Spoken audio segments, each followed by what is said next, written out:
One is the presence of a corruption-free society. Too many of our nations reek of illegal activity. There are some governments that litter their manning tables with ghost employees. There are reports that some may inflate their manning tables by as much as 33% of the total. This is to justify foreign aid that is received and reverted to personal gain. Donations that are intended to provide economic growth for a fledgling nation may end up padding the personal wealth of a few who choose to manipulate intended opportunities for their fellow citizens. Money and more money comes in, never to be seen again. Another ingredient would be the abolishment of illegal trade, such as weapons and chemicals to evildoers. The operators of this deadly activity are known and should be known by the distinguished members of this body. It is time to flex the diplomatic and or military muscle that this union certainly has and eradicate this world of such vermin. Entrepreneurs can only thrive in a peaceful and vibrant environment. We must all invest in our human capital. Why shouldn't 100% literacy be the goal for all nations? Our children cannot have a chance for success if they are not literate.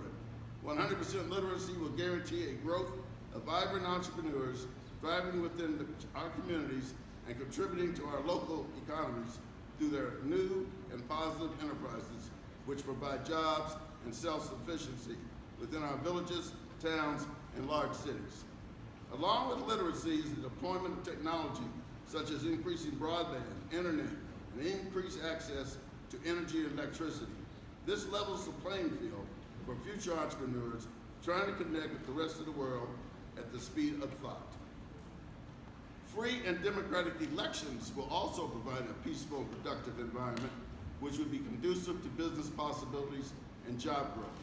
It will also lead to a quality of life for an entire nation plus a stable economy, resulting in the advance of all economic indicators. Stability is the greatest incentive to all business creators, who are also known as risk takers. A government that governs least is a government that governs best. This quote is from the famous American founding father, Thomas Jefferson. It still applies today. There must be a conscious effort to examine our laws and regulations and ensure that they are not unnecessarily abusive to our upcoming business owners. We find in my country that the cost of adhering to some regulations is costly and damaging to the future of one's business. We are now currently reviewing our regulations in Capital DC and are finding billions of dollars of unnecessary costs affecting our small business owners.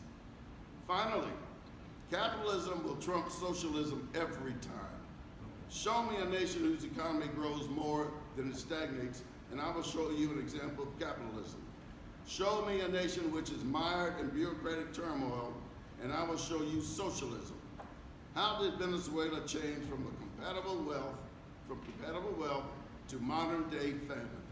The abuses of socialism. I want to thank you very much for allowing me to speak, and let me also introduce the other co-founder, Ms. Kay DeBoe Alford.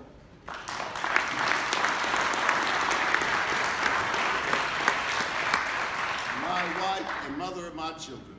Thank you.